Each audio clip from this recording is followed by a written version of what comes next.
kuambiana. Wazazi walijuana. Binti alikuwa katika mamlaka ya nyanyake na kijana alikuwa katika mamlaka ya babu yake, na waliwatunza ili wasije wakaishi maisha ambayo ni aibu. Polygamy is a way of life for the Mijikenda community. Sadly, it appears that it may be the leading contributor to cases of adultery, particularly by the women. He loved me, but he cannot take care of me. I'll leave if he cannot take care of me. Why should I go back to him? Tamka wa 10. Ukitoka na utoka ni heshima ya kuwa wazee wasijuu, yule mzee asijuu. Mwanamke aende nje ya ndoa ama mwanamume aende nje ya ndoa, walikuwa wanapata adhabu. Ile adhabu inaitwa malu. As orated, the act was dreaded as its repercussions were brutally shameful. Zamani ilikuwa ni fahali wa ng'ombe.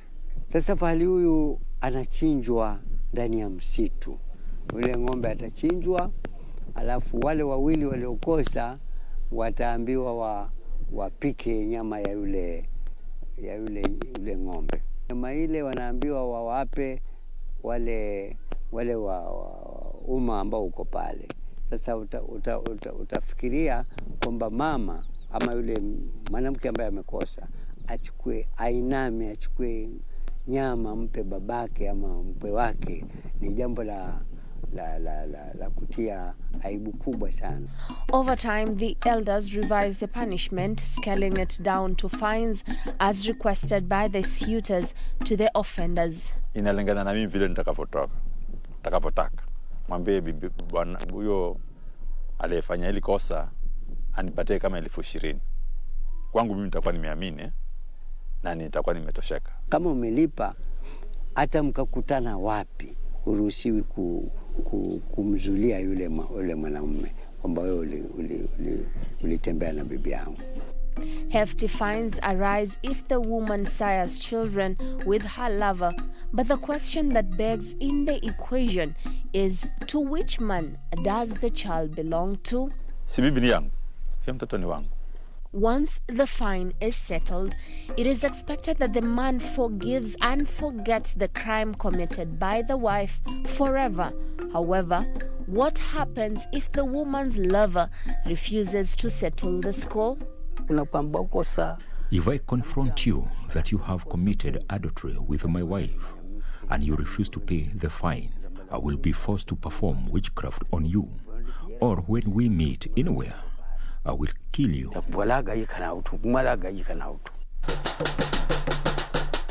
According to the council, Malu preserved the purity of marriage. However, to the members of the modern Mijikenda generation, Malu is just one of the old tales whose sacredness they do not appreciate. Kama ni sawa ni shaki irudi kama vile ya zamani kisheria ya wazee walikuwa wakifanya. Malezi ya siku hizi ndio yanafanya watoto waishi mitindo ya maisha ambayo si yetu, na kwa sababu wanaishi maisha ambayo si yetu, ndoa hazina maana tena. Does the current generation understand the sanctity and purity of marriage, or should such customs be reintegrated back to the society? Only you have the answer. From the Mekatilili Wamenza Resource Center in Magarini constituency, Kilifi County, this is My Culture, and I'm Juni Karisa Mbele.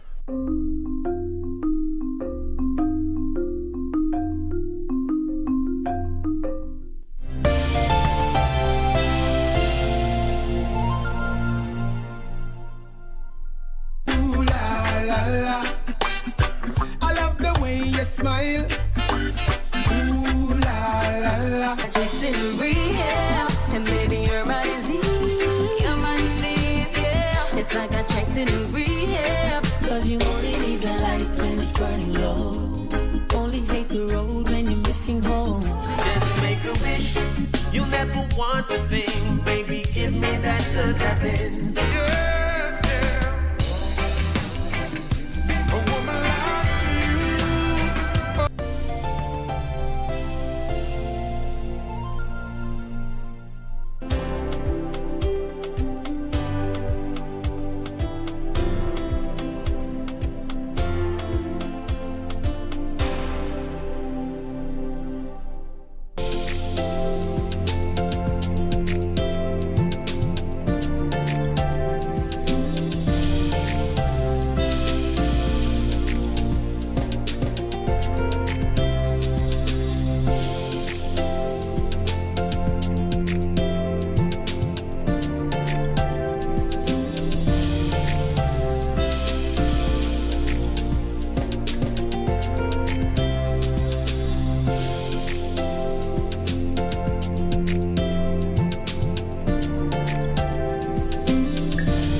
kupata Daniel chapter 3, kama sikiza tune kwenye simu yako, bonyeza *811 *815#. Shedraki, Meshaki na Abednego katika tanuru la moto.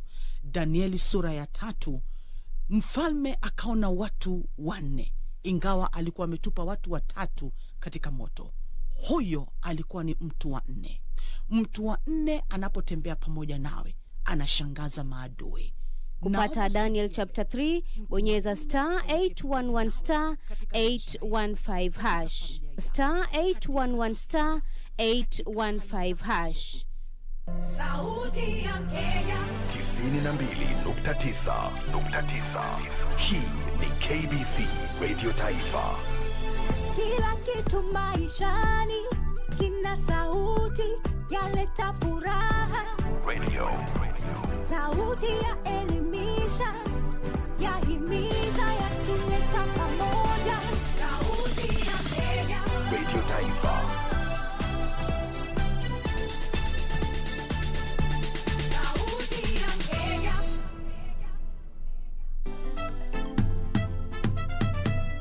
Hey, Yawa, Kamene. Did you suddenly wake up with your brain? Julia, I might not have the best, but I have the brains. Plus, I am a wife material compared to you nonsense. Atito, you have already forgotten how Farah here helped you with the same problem just the other day. Ati, he said thank you. Father, it sounds like utalalia sante kama mattress. Julia, so all your friends are pregnant? Chakula baridi. That is ultimate revenge. Speaking of cold foods,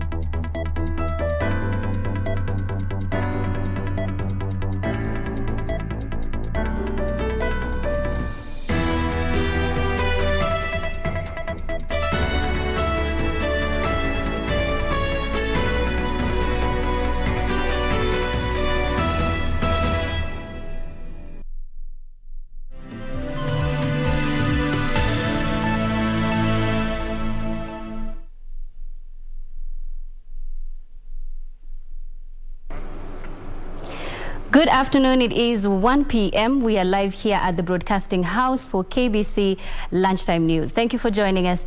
I am Nissy Imano. Lucy Mora is our sign language interpreter for this bulletin. Many thanks for joining us.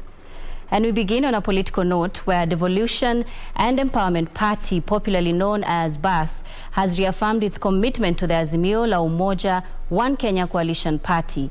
DP Chairman Lenny Kivuti is urging the party supporters to dismiss rumors that the party led by the Meru Governor Kiraitu Murungi was heading to Kenya Kwanza's alliance. This comes as a section of candidates in Machakos County called on the leadership of Azimio la Umoja One Kenya Coalition Party to abandon plans of zoning. Devolution and Empowerment Party DEP, popularly known as BAS, continues to receive defectors searching for green political pastures. Party chairman Lenny Kivuti, who is vying for Embu gubernatorial position, reaffirming the party is firmly in the Azimio la Umoja One Kenya Coalition Party. Tunajua kule tunaenda na tuko kwa serikali kukaa. We are very well seated. We have so far been receiving groups of people from UDA into the bus, and I want to promise them they will find sanity, rule of law, and happiness in the bus. Meanwhile, Kisumu Senator Fred Outa is calling on voters to elect leaders based on their capacity and not their party. So, Kisumu, be assured, we are not going to be moving under the so-called 6Ps. It's going to be pieces. And we are working with all people from all the sub-county. So when you have seen this unveiling is delaying, we are reaching out to our troops. You just watch. We are also coming with the troops. You do your piece, we say, cut to small pieces, so long as we get the presidency. Gisho Kiwashira, Lunchtime News. Elsewhere, police in Busia have intercepted a lorry believed to be carrying contraband goods from neighboring Uganda. One suspect has been arrested in connection with the consignment. Police in Adungosi station in Busia intercepted the lorry believed to be sneaking contraband goods into the country from Uganda. Busia County Commissioner Ahmed Omar said they found 250 liters of ethanol and other untaxed assorted items. Tunaamini katika hii mizigo ambayo imefungwa na magunia hata kunaweza kuwa na bangi, hata kunaweza kuwa na drugs zingine ambazo ziko ndani. Ingawaje inaandikwa kwa box ni vitu steel wire, sijui ni maviatu, soles za viatu, lakini inaweza kuwa kuna mchanganyiko wa vitu vingine ambavyo si sawa. Omar adding that one person who was arrested in connection with the incident distanced himself from the goods estimated to cost 10 million shillings. Hawa walioshikwa na hii lori wakaelekeza hii lori kurudi Uganda kwa njia ya ambayo si sawa na kwa kutumia spidi kali. So polisi wakafuatana nao kabla hawajavuka mpaka, wakashikataa kusimama, wakapiga risasi miguu mbele ikakuwa deflated, ndio lori ikasimama. Tukapata suspect mmoja, dereva ametoroka. Tukapata suspect mmoja ambaye yuko pale, tumeweka pingu akingoja kuhojiwa zaidi. More police officers have since been deployed at the border to intensify patrols. Nancy Okware, Lunchtime News. And Mandera County has launched a 120 million shilling affirmative bursary fund to aid bright and needy students in secondary, tertiary and university education. The fund aims to alleviate the financial pressure on families in the arid region that has been hit hard by drought. 12,383 students from poor and vulnerable families in Mandera County are set to benefit from the 2021-2022 Mandera County Bursary Fund. Speaking when launching the fund, Mandera County Governor Ali Roba said the county is keen on scaling equity in the education sector. Mandera County government puts a high premium on education, with special attention to encourage bright students from poor and vulnerable families to get a chance to make sure they don't miss in higher education. Fardosa Ali, a student at Moi Girls Secondary School, Mandera, and a beneficiary of the fund, lauded the initiative to address the plight of bright but needy students. We are going to make sure that, inshallah, by the end of this time and every year, that the results of the bursary should be seen and how the students have worked hard in school. The Mandera is going to shine. It will be a place where people never thought it will be of. Mandera County government has allocated 500 million shillings for the bursary kitty. The funds we have distributed have supported over 81,969 beneficiaries with far-reaching benefits that impacted positively in the education sector. Away from that, dejected landowners at the border of Machakos and Kajiado counties have asked for government intervention to help solve the boundary conflict in the region. The owners pointed fingers at Ministry of Land officials, whom they accused of using a certain map to selectively issue title deeds and disenfranchise other landowners. Tumekushukuru na PDP ziko hapa. In attempt by the Ministry of Lands and Local Administration to solve land boundary conflict picked in Kajiado County against Machakos County hit a snag after dejected landowners confronted them. Sasa mimi nasema hii nitaenda kuangalia kama ni kweli vile Kariuki amesema. Asante. The Chief Land Registrar from Nairobi, David Nyandoro, among other Ministry of Land officials, accompanied by Kajiado and Machakos security team, found themselves on the receiving end from disgruntled landowners. At the center of the tussle is a 65-acre piece of land along the two counties whose ownership is being contested by different people. Mko na map za pande ile hamuna mapu zetu, so hamuwezi kujua kama mtaingia kwetu, considering shamba ya pande hii ni ya coordinates, si shamba yenye unaweza ataruka inch, ni shamba yenye hii dunia yote, kila pahali kwa dunia hii inakuwa na coordinates. So nilikuwa nasema maybe you don't have map yetu ndivyo uweze kujua kama imepakana. Homeowners in the area armed with ownership documents claimed over the years they have been paying land rates in Machakos County, contrary to a complainant who claimed her land extended beyond the said earmarked the county's boundaries. They put on the spot the government officials over contempt of court barring them from the land until the matter is heard. Kwamba serikali imechukua sheria mkononi na kuuza orders za koti, inaleta mkutano ambao koti imesema isifanyike. Chief Registrar, wewe ni mmoja umeshtakiwa na served. Why are you here? You are doing contempt of court. When you were given a lot of allotment, it says unsurveyed. Yeah. Unsurveyed. Until it is surveyed ndio ichukue mwelekeo ndio ionekane. Hatungekosa kukuja kuhitimisha ama kuangalia mawaidha ya huyu mama mwenye ameleta malalamishi imeshindikana Kajiado, amekuja Nairobi, tuseme tuna order, we could have started by guessing. The parcel of land has always fallen in Machakos County area of jurisdiction and the land rate occupied by the Maasai community, the indigenous of Kajiado County. Frederick Mwoki for Lunchtime News. Workers at the tropical farm in Morera, Juja, Kiambu County have held protests over delayed payment of their dues. Some of the workers say they have worked on the farm for more than 20 years without being informed that the farm had already been sold. They allege that the new owner wants them out. They said they were shocked to see tractors coming to demolish their houses, and they now want the government to intervene so that their dues are paid. Saidia ndio wenye kutoka mbali tuende. Tumepitia kwote, tumepitia union, imefika kotini, tujaona matokeo. Sasa tunaambiwa tungoje na tujajua tunangojea nini, tujaona mtu wa kutuongelea. Mimi hapa niko na miaka 30 ile mimi nilifanya kazi hapa. Na mimi hapa tulifanya kazi ya kusimamia hii manyumba hii na hii mwenye saba hajatulipa sisi. Na sisi sijui walisimamisha haja kutupatia barua ya kutusimamisha kazi. Sasa tukajiuliza tusimamisho kazi na hajapatiwa hata pesa. Kazi ni sisi tulisema tusimame kwa sababu pesa tutukoshi. Kuna kazi ile isimamisho ya kwanza wako na miaka 2. Sisi tuko na miaka tuko na miezi 8 kabla hatujalipwa. Walituambia watatupea barua ya notice, hawakutupea. Walituacha tu hivi.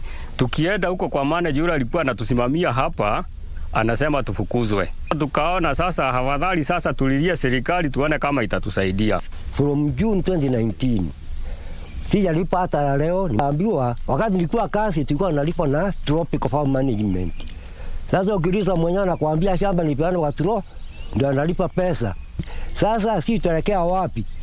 Si nataka serikali, Bwana Uhuru na Bwana Otuoli aingilie maneno. Hapa tuli pesa yetu ilienda ya miaka, tunangoja miaka 3. Hii ni miaka 3. Na tuambiwa tutoke nyumba. Na hii tiga inakuja ibobole sisi nyumba. Kuna pesa mingi tulikanywa ya miezi 2 na ingine ni mingi. And in Kisii County, male political leaders have been urged to support their fellow women counterparts. This follows complaints that women leaders, especially women representatives, have been sidelined in most political gatherings and functions. With 89 days left to the general elections, politicians and political aspirants are intensifying their campaigns across the country.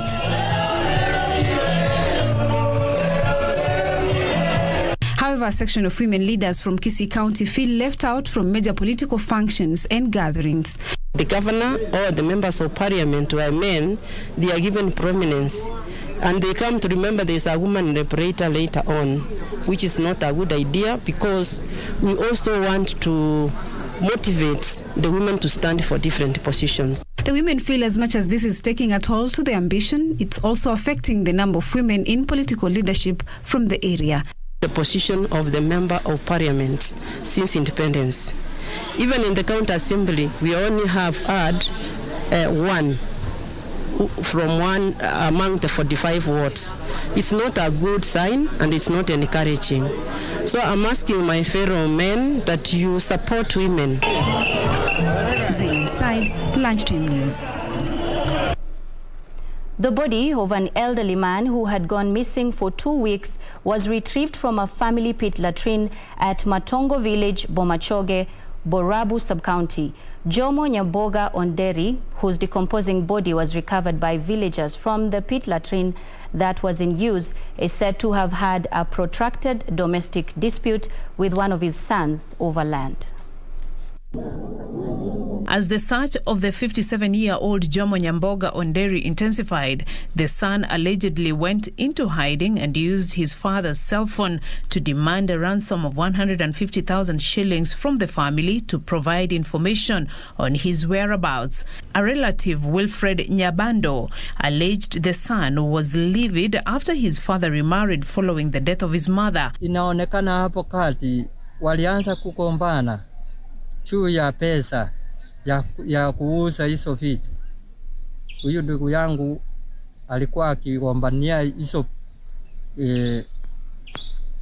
miti yake, alikuwa akigombania kahawa, alikuwa akigombania vitu za fruit zake. According to Nyabando, the father, who was not staying at his home, had introduced 4 children to the family through adoption, to the utter dismay of the son. As the acrimony raged on, the son allegedly disposed of family trees and bananas, demanding a title deed to the piece of land. Alitachi namba ya fraud. Na huyu kijana tena aliuza miti kwa masamba. Tena aliuza mandizi. Sasa hapo huyu ndugu yangu hakuishi kwa nyumbani. Kuna sehemu alikuwa anaishi katika nyumba yenye alikomboa. Police moved the body to Gucha Sub-County Hospital mortuary pending investigations. Beatrice Getonyang-Etich, Lunchtime News. The Kenya Conference of Catholic Bishops has challenged the media to work closely with the church to offer direction on national matters as the country gears towards the August 9th polls. Speaking during the breakfast between the Kenya Editors Guild and the Kenya Conference of Catholic Bishops in Nairobi, Catholic Archbishop Anthony Muheria urged the media to fact-check politicians and only disseminate facts and truth, especially at time the country is heading towards an election. Bishop Muheria said the Catholic Church is keen to share its strategy as it moves to reclaim its place in the national agenda. During the meeting, Kenya Editors Guild President Churchill Otieno, while calling for collaboration between the media and the church, urged the church to be courageous in delivering their services to their congregation and audiences.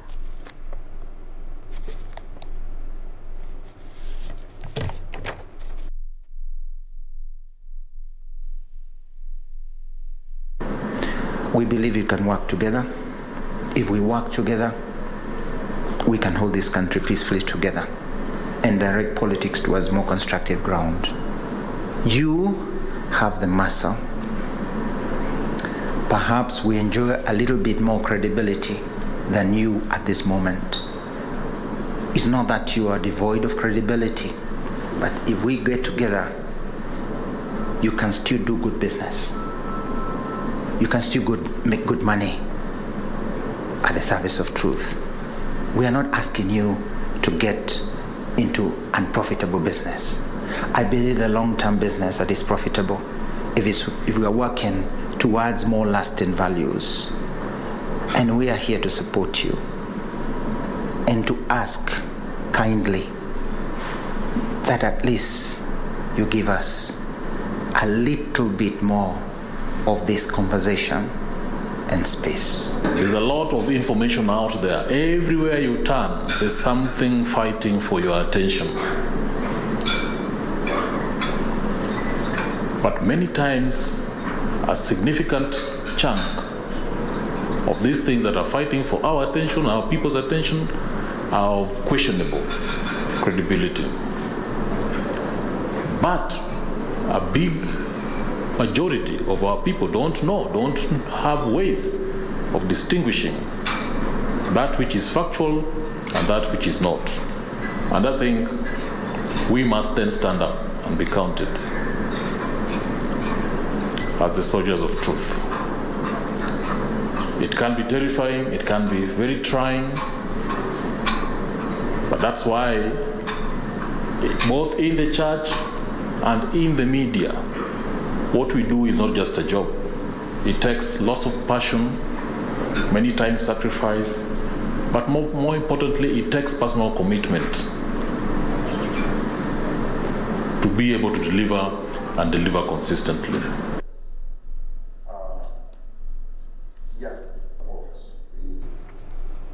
And stakeholders in the tourism sector are urging the government to rescue the renowned tourism destination Watamu from constant power outages. They say many revelers are increasingly shunning the area due to the power menace. Watamu Beach, a renowned global tourism destination which attracts thousands of tourists, both local and international, each year due to its fine beaches, proximity in the parks and hospitality of the local people. Its popularity is, however, gradually fading away following increased reports of power blackouts and lack of power emergency response. Despite having a 3311 kV substation at the heart of the town, locals say power blackouts is a new normal. Over the last couple of months, we've had a big problem concerning Kenya Power. We've had a lot of blackouts, and sometimes this may last for even up to 24, 36 hours. And this being a hospital, it's been very difficult to run it because we have vaccines which are very important to the patients, but we have had to run a generator for hours sometimes to make sure that the vaccines are within the necessary temperatures. The power situation has got steadily worse over the last 10 years, and it's got to the stage where often now in the morning we're having to get the children up to go to school at 5 o'clock in the dark. We try to get the generator on, but it's aging, and we lack people power to get the cord to pull correctly in order to get power again. So we're using torches to get ready in the morning. Locals say they have even roped in officers from the Kenya Power into their social cycles to ensure they are updated on the problem for prompt response. All these, they say, are in vain. Most of our computers imekuwa damaged. Nyingi tumezirusha, tabidi tununue nyingine, still shida iko pale pale. So tungeomba at least hizi vitu ziingiliwe kati, kama sisi tuambia kama hakuna power tutafute other solutions. Ni hali hairidhishi kabisa na inahatarisha maisha. Leo hii kikatika, tutasema ni bahati mbaya. Hapa mtu akipoteza maisha yake, hii itakuwa ni intentional, hakuna bahati mbaya, kwa sababu hatakuwa amekusudia haya mauaji ama chochote kitakacho happen, kwa sababu ni jambo wanaliona, tumeliripoti, tumejaribu kufuata kila watu ambao wataweza kutusaidia, lakini wanasema wanakuja kurekebisha, hakuna hatua yote inachukuliwa mpaka sasa hivi. Some of the fallen electricity poles and equipments are now being used by children for games, despite the dangers they pose. Kenya Power Regional Manager Hicks Waswa admits to the blackouts, but say the region is facing challenges owing to aging network, corrosive environment, wind and rainfall. Elvis Otieno, Lunchtime News. Moving on, journalists across the world are mourning the death of veteran Al Jazeera journalist Shireen Abu Akleh, who was shot dead while reporting in the West Bank city of Jenin. According to the Palestinian Health Ministry, Israeli forces shot Shireen in the head before she was pronounced dead in a nearby hospital. Those who knew Shireen described her as a brave, kind, and a voice of the Palestinians. The late Shireen was a joint Palestinian-American citizen and one of Al Jazeera's first field correspondents who joined the network in 1997. The Qatar-based news channel said Abu Akleh, aged 51, was shot deliberately in cold blood by Israeli troops. Another reporter was shot and wounded. The Israeli military denied that its forces targeted journalists.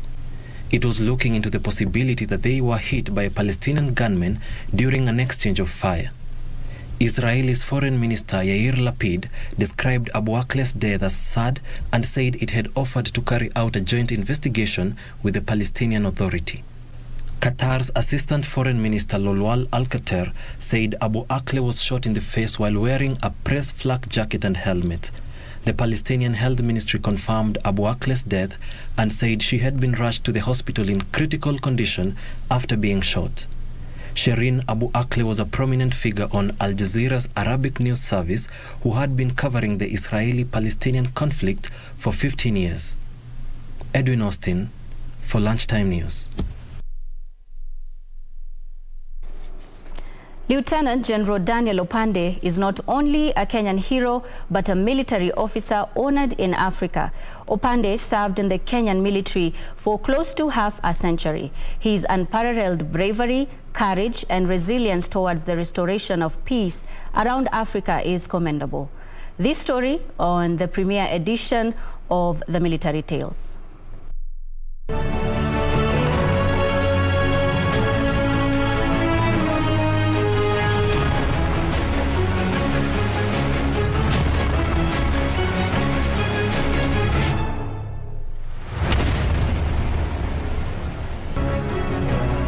A pleasant November afternoon, the year 2021.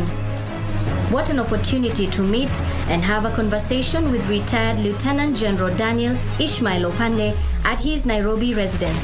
Lieutenant General Daniel Opande is not only a Kenyan hero but an honored military officer in Africa who has served in the Kenyan military for over 42 years. His unparalleled bravery, courage and resilience towards the restoration of peace around Africa is on record.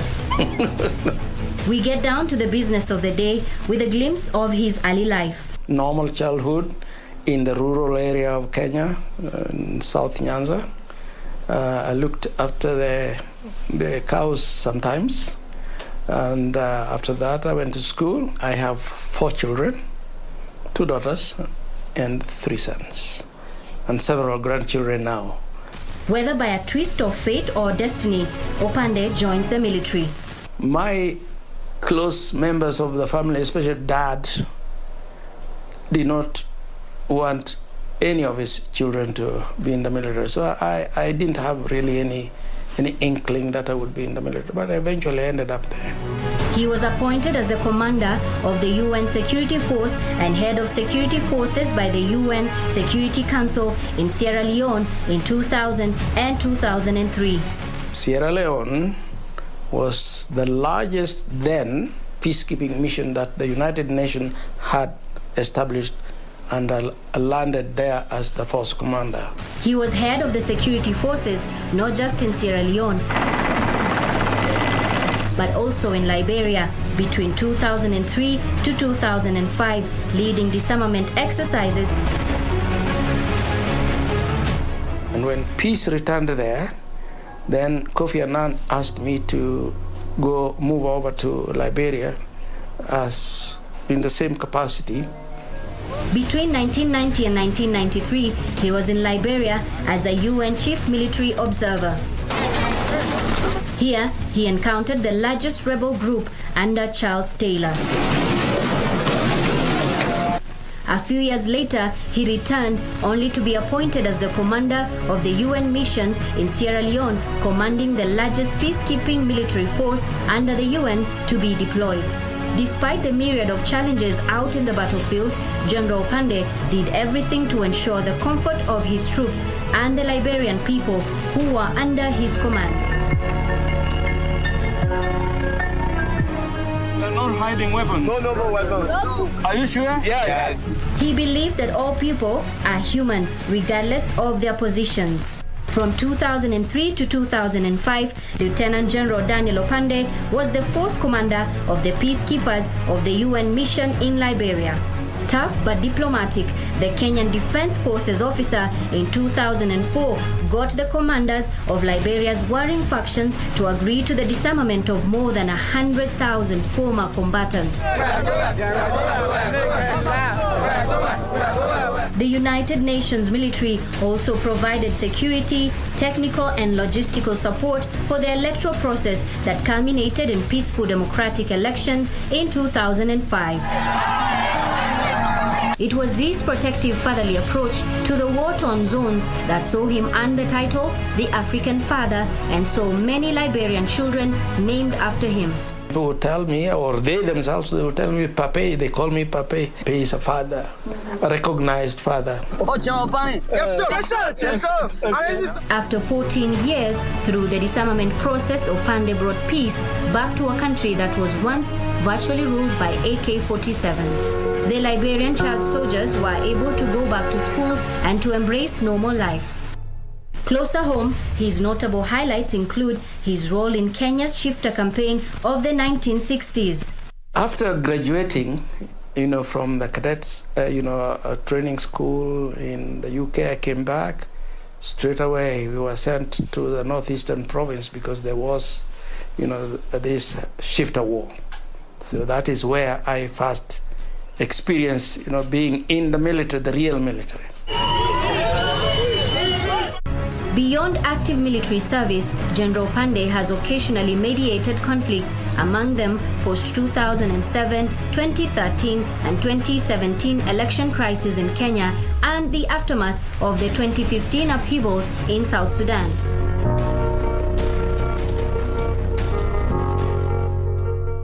All those elections that have taken place since 2007, we have done our bit. Sometimes we are not, very visible. He has also documented his vast experiences in his autobiography, In Pursuit of Peace in Africa. I believe that those experiences, if I don't put them, down, they will just dissipate with me. True. I also do, a lecture, around either within the country here and outside the country. I still do a little bit of sharing my experiences on peacekeeping with various organizations like IGAD and the others. I lecture in the International Peace Support, Center. So I'm still sharing my knowledge with people. Yeah. So, good health. Yes, good health. And peace. And peace. Yes. And peace. And peace. General Opande is a celebrated military icon who has worn many hats over the years. Even in retirement, he continues to champion for global peace, mediating conflict within and without. Reporting for KBC from Kileleshwa in Nairobi County, I'm Nissy, Imano.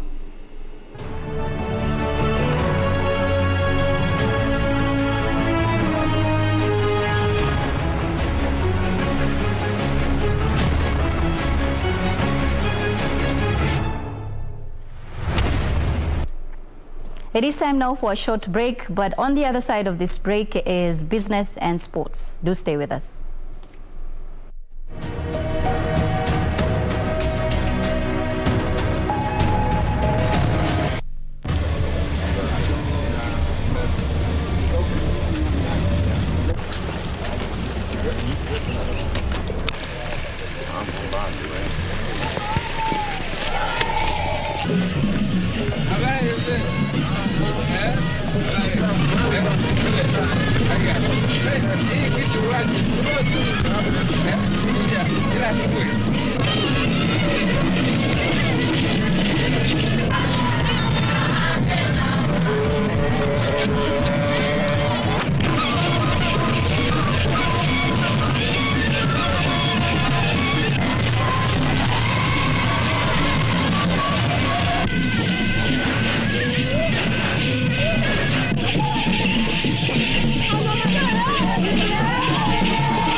Do you have a news story to share with KBC? Get in touch swiftly on email news@kbc.co.ke or call 0723-892-654 or 0734-780-124. Ooh la la la, I love the way you smile. Ooh la la la, it's in real, and baby your body's yeah. It's like I checked in rehab, 'cause you only need the light when it's burning low. Only hate the road when you're missing home. Just make a wish, you'll never want a thing. Baby, give me that good loving.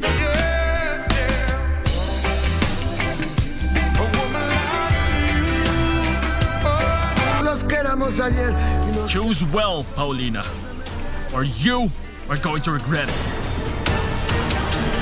Gonzalo, I don't want you to involve me in any issue that has to do with Monica. You don't care much about me or my sons, but I'm not going to waste my time on that now. I asked you to come here to let you know that I've made up my mind.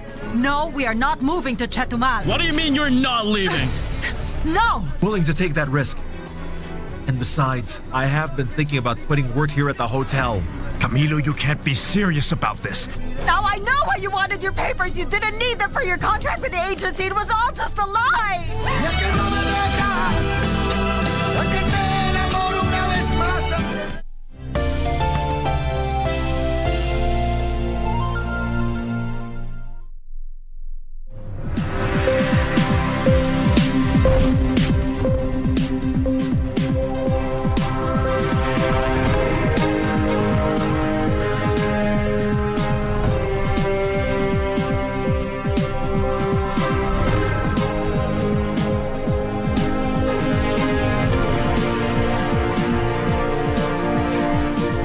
Welcome back. Thank you for staying with us. It is time now for business.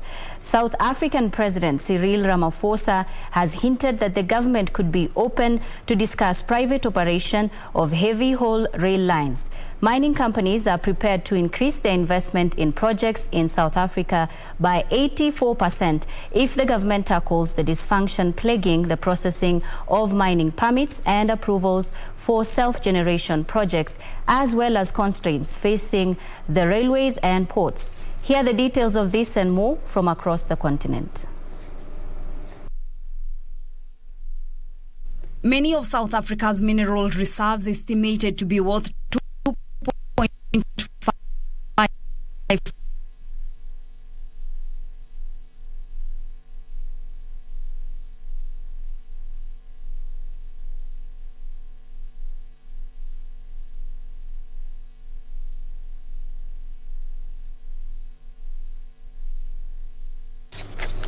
We're taking a short break, but stay with us. We'll be back in a bit.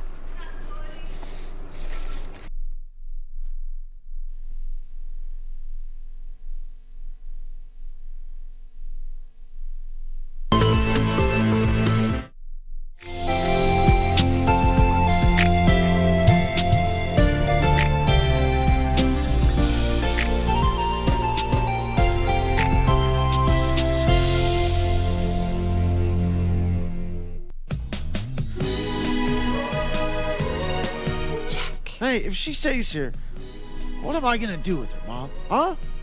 Nonsense, son.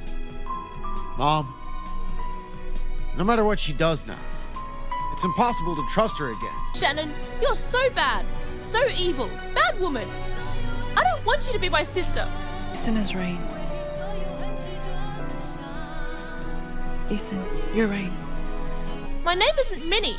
I'm Pauline. Pauline Hong. Okay. Why must you change my name to something else?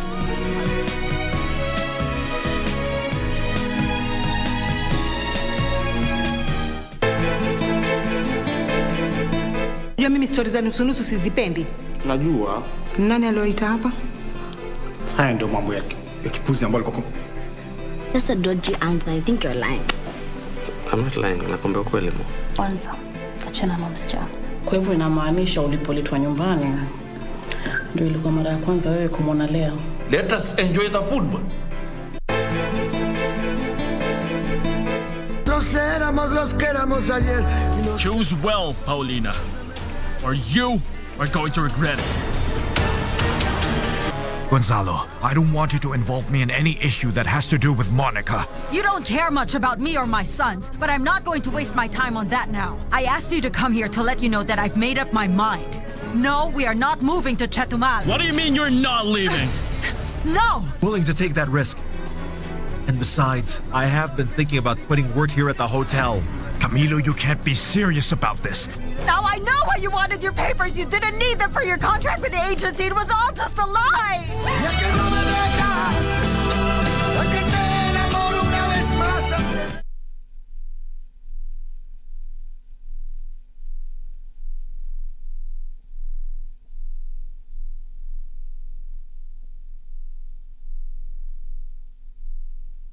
Ruth Wamboi as she focuses on community-based options to mitigate the effects of climate change. Nipping the Bud, a 3-part feature series starting this Wednesday. Kaskazini Mashariki, 15 FM. Hiyo yaja tena. Tulianza na Garissa, sasa twanyosha zaidi hadi Wajia. Andaa mkeka, nawa mikono, kwani 15 FM mojawapo ya stesheni ya shirika la KBC wamekuandalia Bunge la Roadshow tarehe 14 na 15 mwezi huu wa Mei. Msafara wa 15 FM utapitia Habaswein, La Bohol, Lehele, Wajia Town, Soko Mjinga, Griffith Stage, Mnyalo Road, ADC na kumalizia Horehei. Tokelezea ukutane na watangazaji wa 15 FM wakiwemo Muhammad Almi, Edheba Aden, Maimuna Abdinasir Hajir, Nazlin Iman, Adan Ibrahim na Abdurrashid Salah. Mwanamuziki Ahmed Keys pia atakuwepo. Utapenda.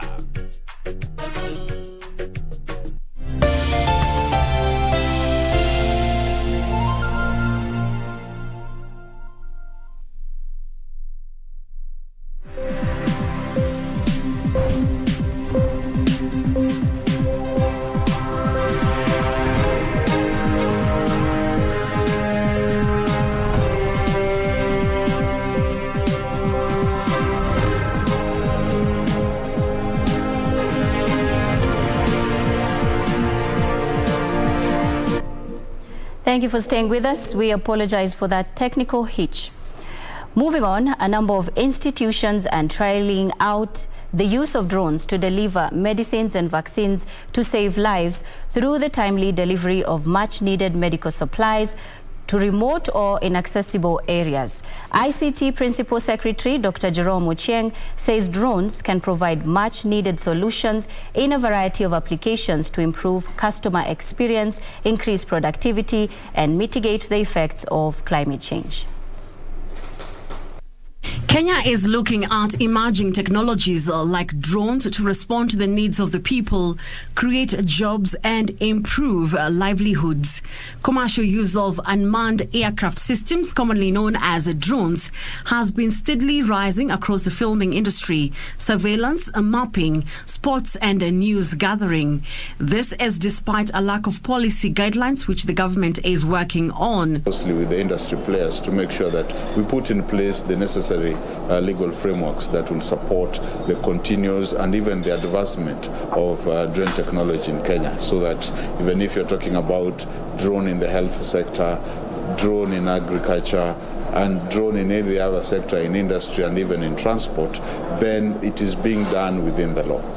Even though the Kenya Civil Aviation has been overseeing the licensing of drones, privacy and safety remains a key concern, especially from security agencies. As you talk about drones, the key thing that comes to your mind is issues relating to safety. So those are some of the things that needs to be actually taken into consideration. And also data. You note that actually as the drone moves around, they can collect massive data.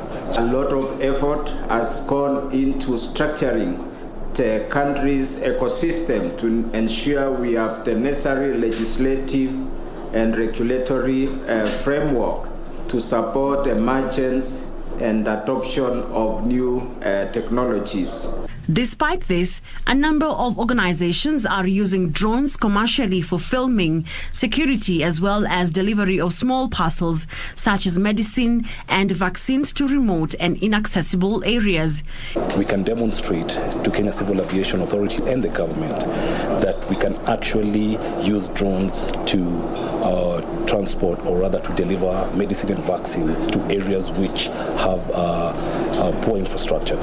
They say drones have proven efficient and more cost-effective in leapfrogging the physical connectivity gap in Kenya.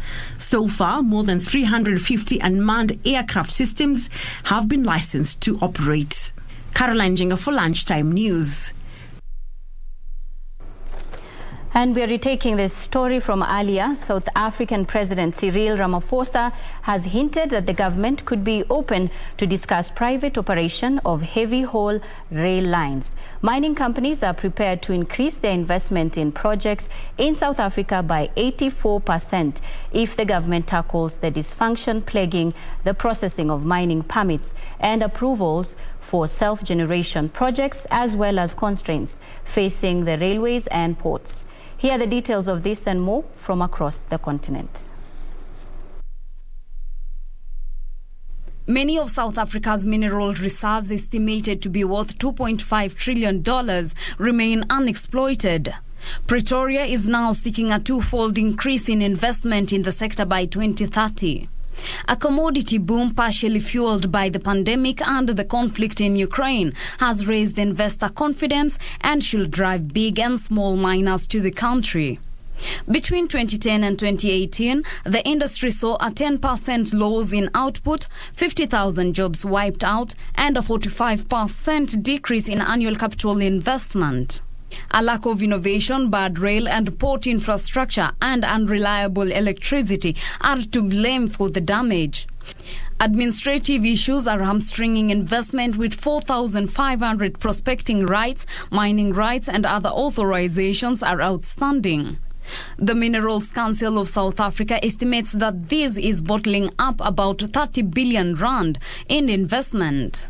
While delays in obtaining authorizations for renewable energy projects by the miners is holding back a further 65 billion rand that the industry is prepared to bring to the table. Meanwhile, Mylas, an Egyptian last-mile delivery and fulfillment innovation company, has announced the closing of a $9.6 million round led by Lorax Capital Partners to scale and expand their operations in Egypt and North Africa. Fowry, Egypt's payment will help bolster Mylas' cash collection services for its merchants.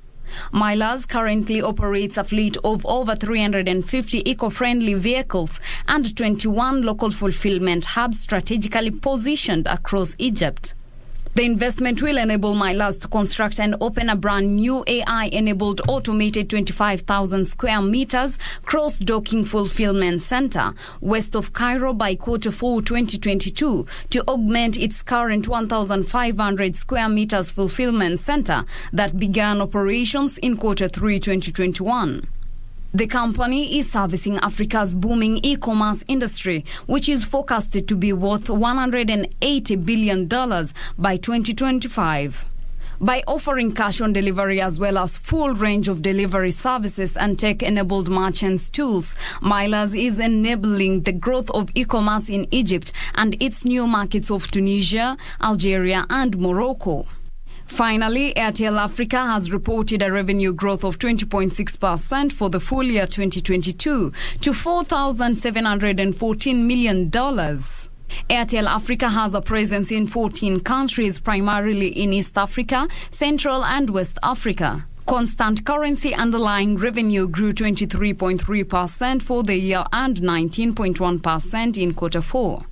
Constant currency underlying revenue growth was strong in all regions. Nigeria up 27.7%, East Africa up 22.7%, and Francophone Africa up 17.2%, and across all key services, with revenue in voice up 15.4%, data up 34.6%, and mobile money up 34.9%.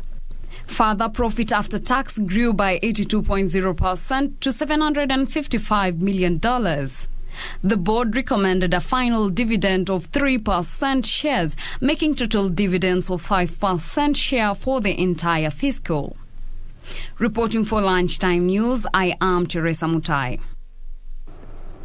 And on the international scene, U.S. companies are ramping up efforts to protect their profits from a relentless rally in the dollar as the greenback surges to multi-decade highs. The dollar has climbed about 15% against a basket of currencies over the last year, helped by a hawkish Federal Reserve and heightened geopolitical tensions that have boosted the greenback's safe haven appeal. Here are the details of this and other stories making headlines globally. That surge has reduced the profits of U.S. multinational companies that convert foreign currency into dollars, adding to corporate worries over soaring inflation and a murky economic outlook, and pushing some to more actively seek ways to hedge their earnings. Companies citing currency headwinds in their latest earnings reports include Coca-Cola Company, Procter & Gamble, and Philip Morris International Incorporated. More broadly, analysts have lowered their overall forecast for S&P 500 second quarter profit growth to 5.6% from 6.8% at the start of April. The dollar stands at a 2-decade high against the Japanese yen and a more than 5-year high against the euro, after elsewhere China's factory gate inflation eased to a 1-year low in April, a state-driven demand giving policymakers a headroom for more stimulus to show up a flagging economy. Consumer price rose at their fastest pace in 5 months as widespread COVID-19 lockdowns across major cities hit supplies of household items, but remained relatively benign despite surging global commodity costs, which have forced central banks elsewhere to rapidly raise interest rates. The Producer Price Index PPI rose 8% year-on-year, the National Bureau of Statistics said in a statement on Wednesday, slower than the 8.3% rise in March, but faster than the 7.7% growth. China's state planner on Tuesday called for stabilizing energy prices and an acceleration in oil and gas exploration and development. Beijing has targeted daily coal production at 12.6 million tons this year and prioritized energy security in the wake of geopolitical uncertainties caused by the Ukraine conflict. China's economy slowed sharply at the beginning of the second quarter as authorities in dozens of cities imposed restrictions to stamp out COVID-19 outbreaks, with Shanghai currently in the 6th week of lockdown. Finally, Indian shares gave up early gains on Wednesday to extend losses to a 4th straight session as oil prices rose, while investors awaited U.S. inflation data for cues on the Federal Reserve's rate hike plans.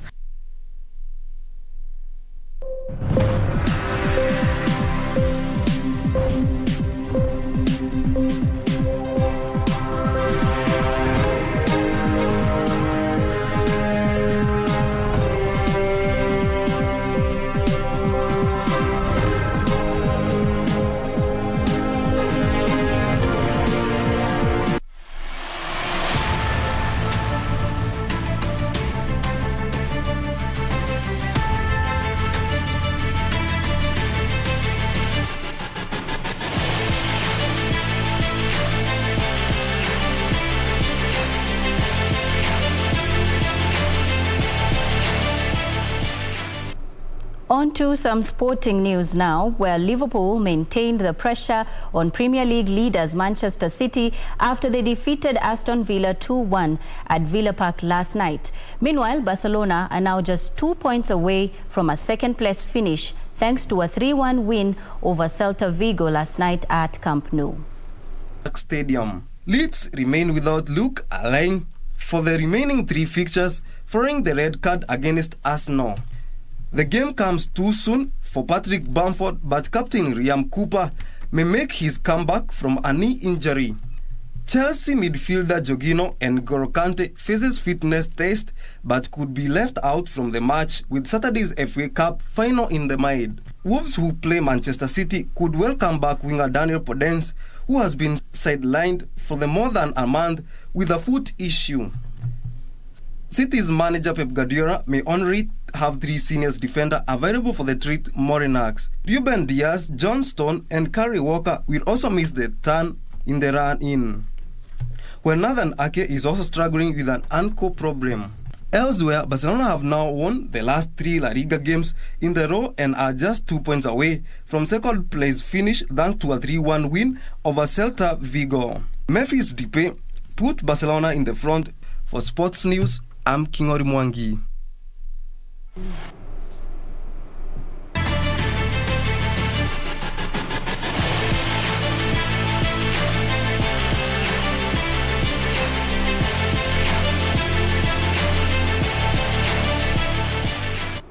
Let's take one more story before we wind it up. A section of elders from Lipisikisho clan in Samburu held a prayer meeting at Kirimon to seek God's guidance in choosing wise leaders in the coming election.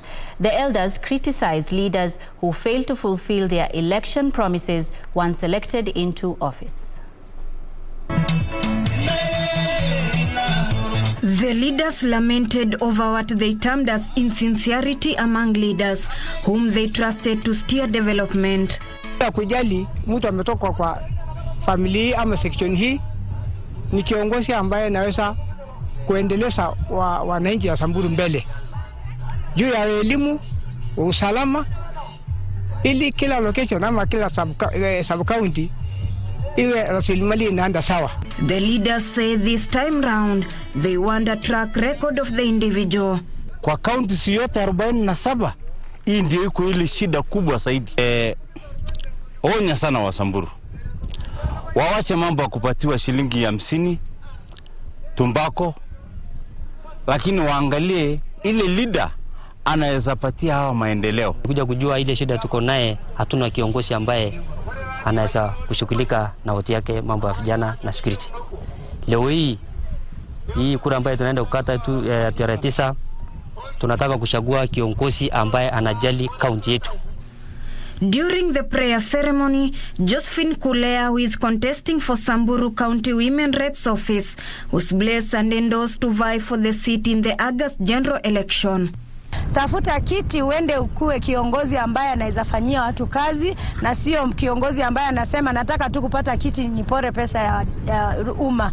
Kwa sababu kama community yetu ya Samburu for example tumekuwa na county miaka 10 hatujaona maendeleo, na sisi wengine wetu tumejitosa katika siasa ndio tuweze kulete hiyo uongozi yenye tumekuwa tukionyesha kama hatujaingia katika siasa. The elders have pledged to rally their support behind Kulea in ensuring she is elected as the county's women representative in the August 9th polls, saying she has helped many vulnerable children in the region. Thank you so much for staying with KBC Channel 1. Unfortunately, we bring the bulletin to an end, but more news on our website at www.kbc.co.ke. I am Nissy, Imano, and Wangeshi has been our sign language interpreter. Good afternoon and enjoy the rest of your viewing.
Hey, if she stays here, what am I gonna do with her, Mom? Huh? Nonsense, son. Mom, no matter what she does now, it's impossible to trust her again. Shannon, you're so bad. So evil. Bad woman. I don't want you to be my sister. Ethan is rain. Ethan, you're rain. My name isn't Minnie. I'm Pauline. Pauline Hong. Okay. Why must you change my name to something else?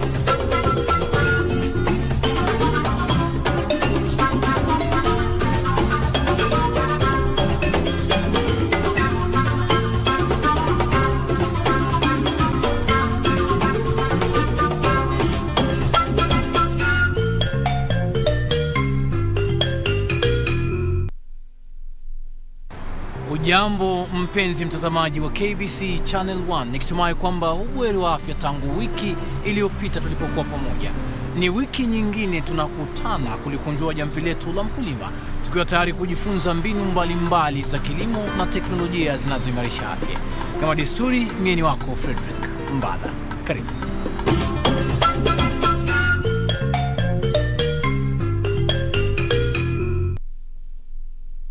Unaweza kupanda mimea yako nje ama mimea kadha ndani ya kijumba. Mimea kama vile tomato, strawberry, dania na mboga nyinginezo weza kupandwa ndani ya kijumba almaarufu greenhouse. Basi kitengo chetu cha mkulima kiliabiri na kutua katika kitengo cha utafiti cha Kalro Mubuga kujifunza mengi kuhusu greenhouse. Greenhouse udhibiti alijoto na pia wadudu wanaoharibu mimea hii. Nisikumalizie uroda. Karibu ujione. Greenhouse ni aina ya kilimo ambacho mimea hupandwa ndani ya chumba kilichofunikwa na mfuko wa nailoni nzito kwa paa na neti upande ili kuzuia wadudu kuingia ndani, wakati ule ule kuwa na hewa safi ndani. Kilimo hiki hakijaanza hivi majuzi. Greenhouse ni kilimo bora, kilimo ambacho kilikuwa kikifanyika kitambo, lakini watu wengi hawakuwa wanajua manufaa yake. Kilimo cha greenhouse ni chenye manufaa zaidi kuliko kilimo cha peupe ama nje. Mimea huepuka kuharibiwa na mabadiliko ya hali ya anga na viini. Ukiwa unakuza mimea yako ndani ya greenhouse, iko na manufaa kwa sababu itakuwa haraka. Utakuwa pia umecontrol environment, temperatures, humidity, utakuwa umecontrol. Na pia wakati wa mvua nyingi, mimea yako itakuwa inakuwa ndani ya greenhouse, haiko nje. Ikiwa nje, iko na madhara mengi sana. Si lazima ugawanye greenhouse yako visehemu kama vile hii ilivyogawanywa. Hii ni greenhouse ya kufunza wakulima juu ya mbinu tofauti za kukuza mimea ndani ya greenhouse. Hii ni greenhouse ya mafunzo ya wakulima. Ni model ya kufundisha wakulima juu ya mbinu tofauti teknolojia za kukuza mimea. Ukiangalia kuna section 3. Section ya kwanza kuna ile inaitwa solarization. Unapanda mimea zako ndani ya polithini. Hiyo polithini inazuia kweke kumea na pia inazuia magonjwa yale ambayo yanapatikana kwenye mchanga, kwa sababu changamoto kuu ya kilimo cha greenhouse ni mchanga. Mchanga uko na chembe za magonjwa ambayo husababisha vifo vya mimea kabla hazijakomaa. Ukiangalia sehemu ya pili ya hiyo greenhouse, kunayo zile raised bench or beds. Hiyo imewekwa juu, hutumii mchanga. Unapanda kwenye hizo troughs. Sehemu ya tatu ni ile hydroponics. Hydroponics simply inamaanisha kwamba unakuza mimea usipotumia mchanga. Unatumia vitu kama cocopeat, peat moss, sawdust kukuza mimea yako. Na pia walisha hizo mimea kulingana na ile ubunufu ya nutrients zile ambazo mmea unataka. Lakini iwapo ungependa kugawa yako visehemu pia ni sawa. Kuna aina nyingi sana za ujenzi na vifaa vya kutumiwa kujenga greenhouse. Kuna aina nyingi za greenhouse. Sana hizi models tumezijenga katika county kama 7. Kuna moja iko hapa Kalro, hii ni ya kufanya utafiti. Kuna ingine iko Kalro Kibos kule Kisumu, kuna Kakamega, kuna kule ATC Busia, kuna ingine Bungoma, kuna ingine Kalro Kitale, kuna ingine Moi Girls kwa shule ambao tunataka tufundishe wanafunzi wala ambao sana wanafanya agriculture waweze kujua ni mbinu gani ambazo zipo za kutumia kukuza mimea ndani ya greenhouse. Then kuna moja iko upande wa Meru kule Kaguru ATC, na kuna ingine Katumani, hiyo ni Machakos Kalro, na pia moja ya mwisho iko upande wa Coast, upande wa Pwani kule Ngirienyi kwa university. Na hizo zote ni zetu za kufundisha wakulima juu ya zile mbinu ambazo tumefanyia utafiti na zinaweza wasaidia kwa kilimo. Bei hutegemea vifaa utakavyotumia na kampuni itakayoikweza hiyo greenhouse. Greenhouse inategemea na kuna zile greenhouse za chuma, kuna zile greenhouse za bambu, kuna zile za miti. Kutegemea inategemea na resources za mkulima. ni pesa ngapi uko nayo na kwa nini waweka hizo. Kuna maswali ambazo mkulima lazima ajiulize. Kwa nini naweka hiyo